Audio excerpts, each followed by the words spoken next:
जून जवळपास कोरडा गेल्यानंतर जुलैच्या अगदी सुरुवातीपासून राज्यभर पावसाला सुरुवात झाली. प्रामुख्याने कोकणात सर्वदूर पावसाने हजेरी लावली असली तरी सुद्धा उत्तर कोकणामध्ये त्याचा जोर अधिक आहे. घाटमाथ्यावर सगळीकडे चांगला पाऊस होतोय.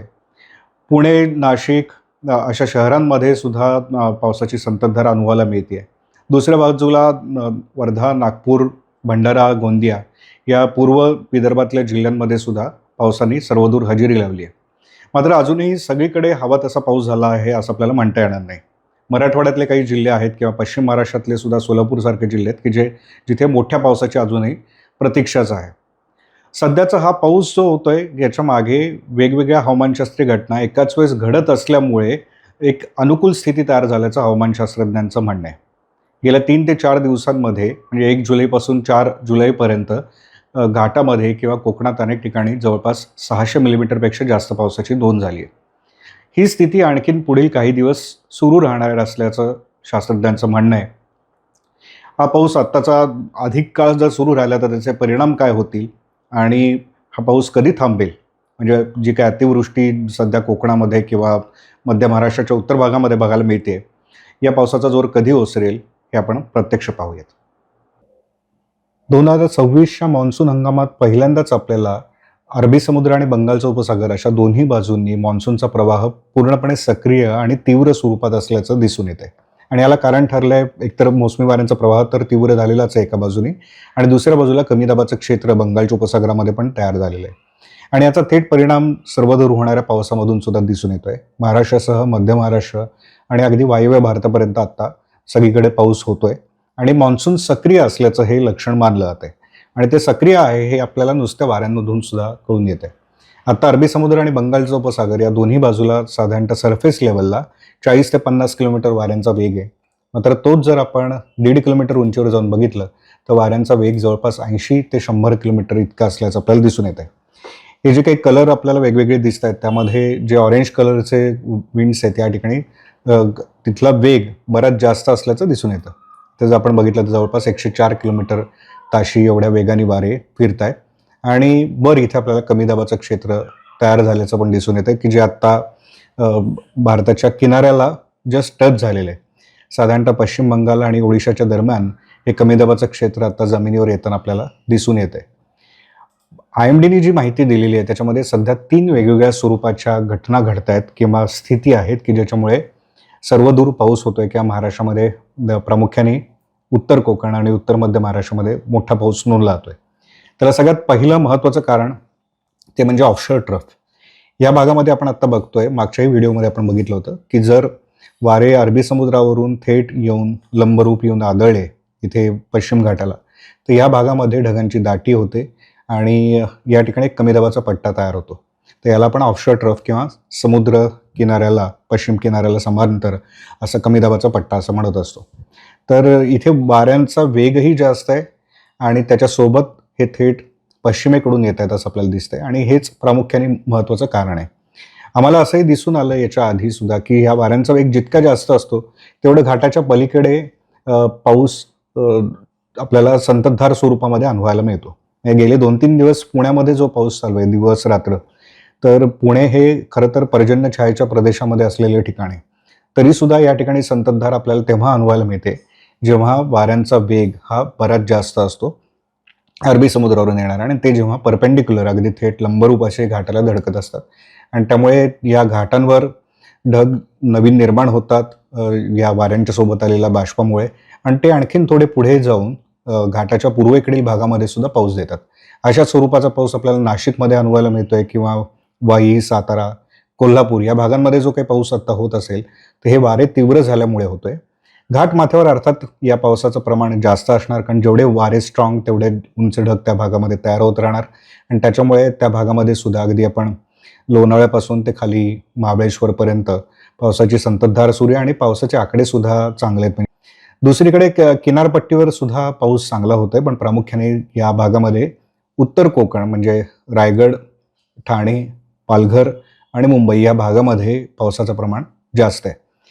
दुसरी जी स्थिती आपल्याला सांगण्यात आली आहे त्याच्यामध्ये वातावरणामध्ये मिड आणि लो ट्रोपोस्फिअरमध्ये साधारणतः 3 किलोमीटर उंचीपासून ते 5 किलोमीटर उंचीच्या दरम्यान एक शिअर झोन आहे. शिअर झोन म्हणजे या शिअर झोनच्या खालच्या भागामध्ये इथे वारे हे पश्चिमेकडून किंवा नैऋत्येकडून येत असतात आणि वरच्या भागामध्ये वारे हे पूर्वेकडून येत असतात. पश्चिमेकडून येणारे वारे हे बाष्पयुक्त असतात आणि पूर्वेकडून येणारे जे वारे आहेत हे तुलनेने कमी बाष्प असलेले म्हणजे एक प्रकारे कोरडे आणि थोडे दमट अशा स्वरूपाचे वारे असतात. तर अशा दोन विरुद्ध स्थिती असलेल्या वाऱ्यांच्या मध्ये ही जी आपल्याला रेषा दिसेल शिअर झोन म्हणतात. आणि या झोनच्या वर खाली वाऱ्यांचा प्रवाह जो असतो हा विरुद्ध दिशेने असतो. आणि हा शिअर झोन मान्सून काळामध्ये जेव्हा सक्रिय असतो त्या शिअर झोनच्या आसपास चांगला पाऊस होत असतो. हा किती डिग्रीवर आहे म्हणजे किती अक्षांशांवर आहे याच्यावर पाऊस कुठल्या भागामध्ये चांगला होणार हे निश्चित होत असतं. याचं साधारणतः जे चलन असतं हे 15 अक्षांशांपासून ते 21-22 अक्षांशांच्या दरम्यान होताना आपल्याला दिसून येतं. आणि सध्या हा 21 अक्षांशांवर आहे. तर त्यामुळे आपल्याला इथून दिसून येते की या भागामध्ये जिथे वारे वळत आहेत उत्तर कोकणाचा भाग आहे किंवा दक्षिण गुजरातचा भाग आहे इथपासून ते ओडिशापर्यंत आपल्याला हा शिअर झोन आता इथे सक्रिय असल्याचं दिसून येते. आणि हे जे वारे ज्या भागामध्ये वळत आहेत त्या भागामध्ये आपल्याला ढगांची दाटी पण दिसून येईल. आणि या शिअर झोनच्या आसपासच आपल्याला चांगला पाऊस होताना दिसून येते. सो ही झाली दुसरी स्थिती ऑफशोअर ट्रफ शिअर झोन जो आता ॲक्टिव्ह आहे जो 21 अक्षांशांवर ॲक्टिव्ह आहे. आणि तिसरं हे कमी दाबाचं क्षेत्र. बंगालच्या उपसागरामध्ये या हंगामामध्ये हे कमी दाबाचं क्षेत्र पहिल्यांदाच तयार झालं. 3 जुलैलाच याचं हे क्षेत्र तयार झाल्याचं जाहीर करण्यात आलं. आणि त्याच्यानंतर काल दिवसभरामध्ये याची तीव्रता वाढली आणि आता हे ठळक स्वरूपाचं असं कमी दाबाचं क्षेत्र आहे जे बराच काळ तिथंच राहिले. कुठलंही कमी दाबाचं क्षेत्र बंगालच्या उपसागरामध्ये जे तयार होतं याचं साधारणतः लाईफ स्पॅन जर आपण बघितलं तर तो एक आठवडाभराचा असतो. त्यामुळे हे इथे जर तयार झालं कमी दाबाचं क्षेत्र तर ते जमिनीवर येणारे साधारणतः वायव्य दिशेने त्याचा प्रवास असतो. आणि हा जसा प्रवास पुढे पुढे ते करत जाईल कमी दाबाचं क्षेत्र त्याप्रमाणे त्याची तीव्रता कमी होते. जेवढा दीर्घकाळ ते समुद्रावर राहील त्याची तीव्रता वाढत जाते.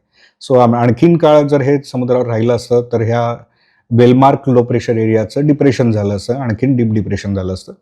अर्थात मान्सूनच्या नंतरच्या काळामध्ये जर हे असंच राहिलं समुद्रावर तर त्याचं सायक्लोनपर्यंत त्याची तीव्रता वाढत असते. मान्सून काळामध्ये मान्सूनच्या वाऱ्यांच्या प्रवाहामुळे सायक्लोनची निर्मिती होऊ शकत नाही. साधारणतः डिप्रेशन डीप डिप्रेशनपर्यंत ही कमी दाबाची क्षेत्र तीव्र होत असतात.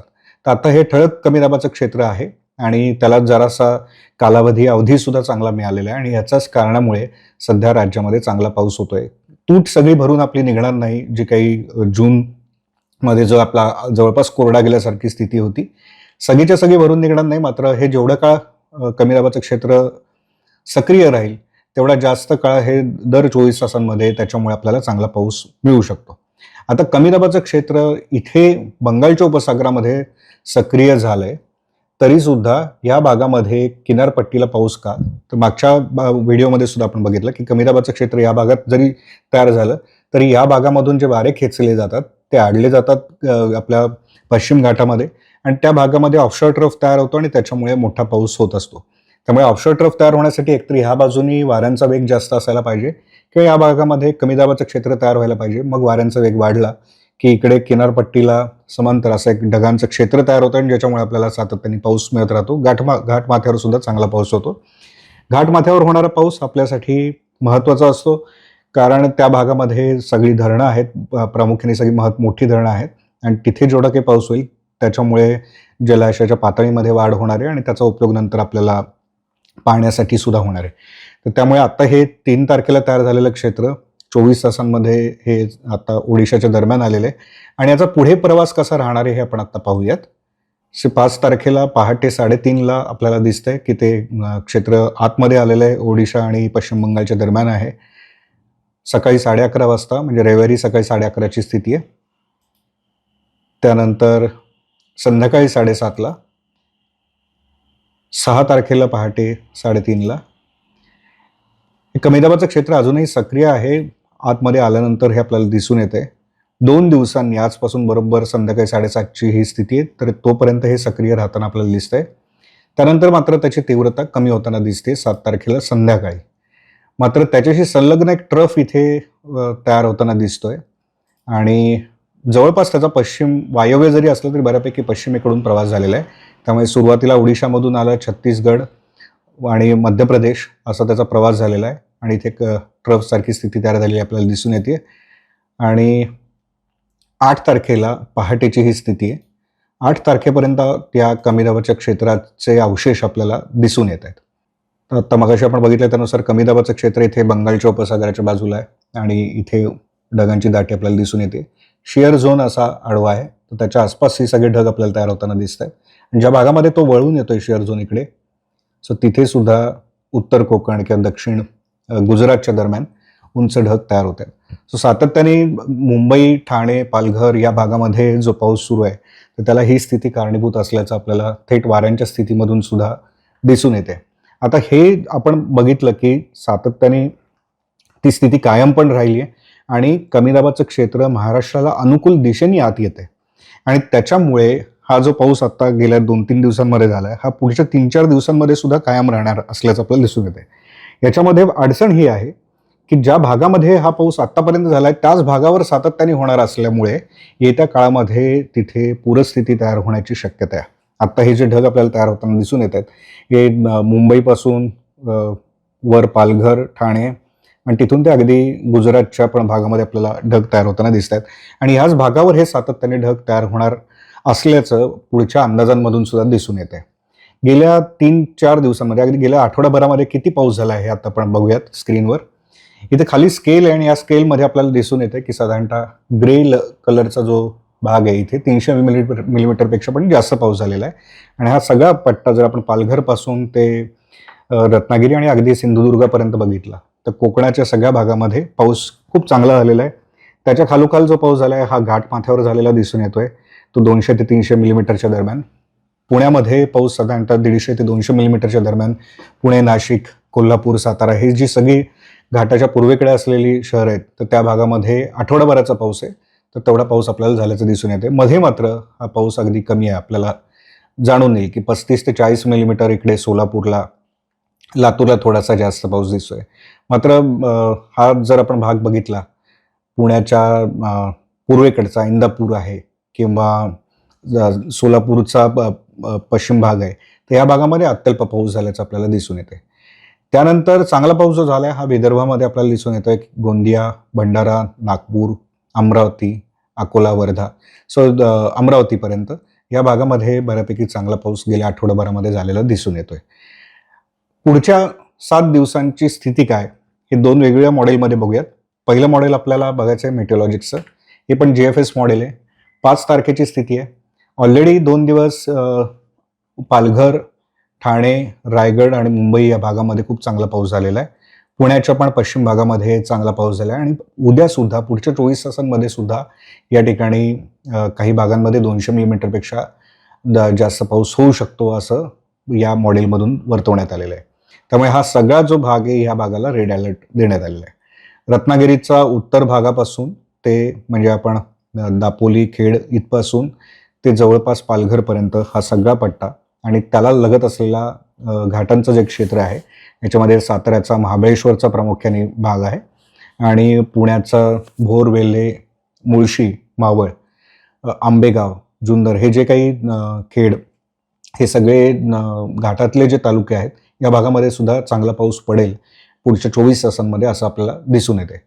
हा 5 तारखेला संध्याकाळी 7:30 पर्यंतचं हे चित्र आहे. त्यानंतर 6 तारखेला सकाळी 11:30 पर्यंत काय स्थिती असणार आहे, पुन्हा याच भागावर आपल्याला पाऊस दिसून येतोय आणि हा साधारणतः 150 ते 200 मिलीमीटरच्या दरम्यान इथे काही भागांमध्ये पाऊस पडेल असं आपल्याला चित्र दिसतंय. तुम्ही एक लक्षात घ्या की 24 तासांमध्ये जेवढा म्हणलाय तेवढाच परत पुन्हा 24 तासांमध्ये वाढणार आहे आणि जर 6 तारखेला इकडे विदर्भात सुद्धा चांगला याच भागामध्ये पाऊस दिसतोय, ज्यावेळेस कमी दाबाचं क्षेत्र आतमध्ये जमिनीवर यायला सुरुवात होणार आहे. हे 6 तारखेचं चित्र आहे. 7 तारखेला कमी दाबाचं क्षेत्र हे मध्य प्रदेशकडे सरकलेलं आहे आणि त्यामुळे उत्तर महाराष्ट्रातला पाऊस आपल्याला वाढलेला दिसतोय. कधी जे कमी दाबाचं क्षेत्र जमिनीवरून येत असताना त्याच्या दक्षिणेकडे किंवा पश्चिमेकडे पावसाचं प्रमाण जास्त असतं. तर त्यानुसार हे क्षेत्र ज्या दिशेला सरकणार आहे त्याला धरून आपल्याला अंदाज लावता येतो की कुठे पाऊस वाढणार आहे. तर त्यानुसार आपल्या इथे दिसून येते की अमरावती, अकोला, बुलढाणा, जळगाव या भागामध्ये पावसाचं प्रमाण वाढलेलं आहे, जसं कमी दाबाचं क्षेत्र मध्य प्रदेशकडे सरकलेलं आहे. पण त्याच वेळेस इथे पुणे, रायगड आणि या सगळ्या भागामध्ये पाऊस आणखीन वाढलेला आपल्याला दिसून येतोय. हे 7 तारखेचं चित्र आहे. त्यानंतर 8 तारखेला दक्षिण गुजरात आणि तिथून जरी इथं थोडा पाऊस कमी झालेला असला तरीसुद्धा तो कायम आहे 8 तारखेला आणि दक्षिण गुजरातच्या दरम्यान पावसाचं प्रमाण जास्त असल्याचं आपल्याला दिसून येतंय. त्यानंतर 9 तारखेला पावसामध्ये घट होताना आपल्याला दिसून येते. 10 आणि 11 तारखेला जर आपण बघितलं तर पाऊस जवळपास थांबल्याचा दिसून येते आणि हा जो पाऊस सुरू राहणार आहे, वाऱ्यांच्यामुळे जो काही पाऊस पडेल घाटाला धडकणाऱ्या, तर तो आपल्याला इथे दिसून येतो. इतर ठिकाणचा पाऊस बऱ्यापैकी थांबलेला आपल्याला दिसून येतोय. साधारणतः 8 तारखेपर्यंत 8 ते 9 तारखेपर्यंत पाऊस सुरू राहील असं मेट्रोलॉजिक्स आपल्याला दाखवतंय. तेच IMDचं जर मॉडेल आपण बघितलं, IMDचं JFS मॉडेल, की JFS मॉडेलमध्ये जे IMDनी स्वतः सुधारणा केलेल्या आहेत, तर त्यानुसार हे मॉडेल आहे आणि बऱ्यापैकी ॲक्युरेट असतं. तर त्यानुसार आपल्याला इथे 5 तारखेची स्थिती दिसते. हे मॉडेलसुद्धा आपल्याला उत्तर कोकण आणि उत्तर मध्य महाराष्ट्रामध्ये चांगला पाऊस असल्याचं दाखवतंय. हे 5 तारखेला सकाळी 8:30 पर्यंतच आहे. त्यानंतर 6 तारखेला सकाळी 8:30 परत त्याच भागावर उत्तर कोकण आणि उत्तर मध्य महाराष्ट्रामध्ये काही भागांमध्ये पाऊस आहे. म्हणजे पुणेपासून नाशिक आणि इकडे पालघरपासून मुंबई रायगडपर्यंत. त्यानंतर 7 तारखेला सुद्धा याच भागावर पुन्हा पाऊस आहे. 8 तारखेला सुद्धा या भागावर पाऊस आहे. 9 तारखेला जरा पावसामध्ये घट होते, जेव्हा कमी दाबाचं क्षेत्र आतमध्ये इथे सरकलेले आणि त्याची तीव्रता कमी झालेली आहे. 10 आणि 11. सो याच्यावरून आपल्याला एक दिसून येते की हे कमी दाबाचं क्षेत्र आत्ता जे सक्रिय झालेलं आहे, ते साधारणतः त्याचा कालावधी 3 तारखेला तयार झाले तेव्हापासून 11 तारीख, म्हणजे आठवडाभराचा त्याचा लाईव्ह पिरियड आपल्याला इथे दिसून येतोय.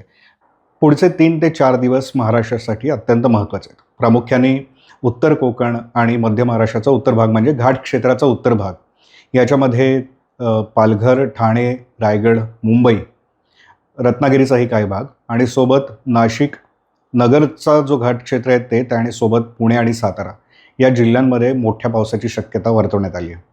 जेव्हा ऑफशोर ट्रफ असतो, त्या ॲक्टिव्ह असतो, त्या काळामध्ये या ऑफशोर ट्रफमध्ये अनेकदा उंच ढग तयार होऊन कमी वेळामध्ये जास्त पाऊस होत असतो. अगदी अतिवृष्टी नोंदली जाते, म्हणजे 250 मिलीमीटरपेक्षा पण जास्त पाऊस नोंदला जातो. तर अशा काळामध्ये अनेक आपत्तीच्या घटना घडू शकतात. फ्लॅश फ्लडसारखी स्थिती येऊ शकते की कुठेतरी पाणी अडून राहिलेलं आहे आणि एकाएकी त्या पाण्याचा जोर एवढा वाढतो की ते सगळं पाणी एका लोंढ्यासारखं एकदम वाहून येतं. तर ह्या फ्लॅश फ्लडसारखी स्थिती पण होऊ शकते. झाडं पडत आहेत हे आता आपल्याला दिसतंच आहे. जमीन खचू शकते. सतत जो काही गेल्या 7 दिवस पाऊस चालू आहे, दरडी कोसळू शकतात. अनेक ठिकाणी वर्षभरामध्ये दगडांमध्ये तापमानामध्ये फरक झाल्यानंतर त्याला चिरा जातात. त्याच्यामध्ये पाणी गेल्यानंतर काही खडकही गरंगळून खाली येत असतात.